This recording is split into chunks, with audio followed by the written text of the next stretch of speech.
विद्याताई, अत्यंत धक्कादायक अशी ही बातमी आहे। खरं तर कुठल्याही पालक वर्गासाठी ही चिंता वाढवणारी बातमी। शासन जो पोषण आहार देते त्याच्यामध्ये आधी अळ्या, पाली, किडे हे सगळं आपण बघितलंय। आता चक्क मेलेलं सापाचं पिल्लू सापडलंय। नाही, अत्यंत गांभीर्याने घेण्यासारखी ही गोष्ट आहे। हो। पण दुर्दैवाने सरकार या गोष्टीचं गांभीर्य त्यांच्या लक्षात येत नाहीये का ते जाणून बुजून करतायत। याला जे प्रशासकीय अधिकारी हो।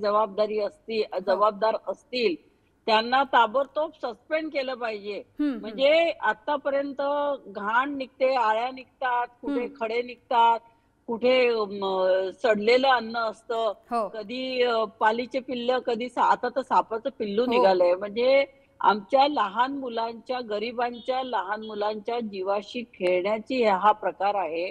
आणि ह्याचं संबंधित प्रशासकीय प्रशासन काय आहे, लहान मुलांच्या तुम्ही एका म्हणता सकस आहार देतोय। हो। अरे सकस आहार कसला, तुम्ही जीव घ्याल ना मुलांचा। हो। हो। आणि एखादं मूल दगावल्यानंतर तुम्ही याची दखल घेणार आहे का? आता सभागृहामध्ये आज अधिवेशन चालू आहे म्हणून हा विषय आला, परंतु नेहमीच आपण या घटना बघतोय की अशा प्रकारे ते पॅकिंग केलेल्या पॅकेटमध्ये जर काय साप निघाला असेल, सापाचं पिल्लू निघालं असेल, मेलेल्या सापाचं पिल्लू निघालं असेल, तर हे पॅक करताना किती गलिच्छ प्रकारे ह्याचं पॅकिंग होतंय। म्हणजे वरनं पॅकिंग अगदी सुंदर करतात। उद्या आता निवडणुका जवळ आल्या आहेत, आता ह्याच्यावर मुख्यमंत्री, उपमुख्यमंत्री दोन ट्रिपल इंजिन सरकारचे फोटो टाकतील, आम्ही तुम्हाला देतोय, आम्ही आता लाडकी बहीण योजनेचं आता ऐकलं। हे काय सगळं फक्त निवडणुका डोळ्यापुढे ठेवून लोकांची मतं मिळवायची म्हणून हे धंदे केले जात आहेत। पण लहान मुलांच्या जीवाशी खेळण्याचा हा प्रकार आहे आणि याचं गांभीर्य शासनाने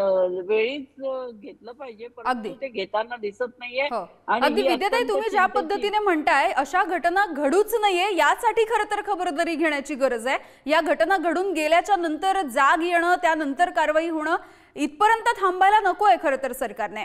तुम्ही बातचीत केलीत यासाठी खूप खूप धन्यवाद।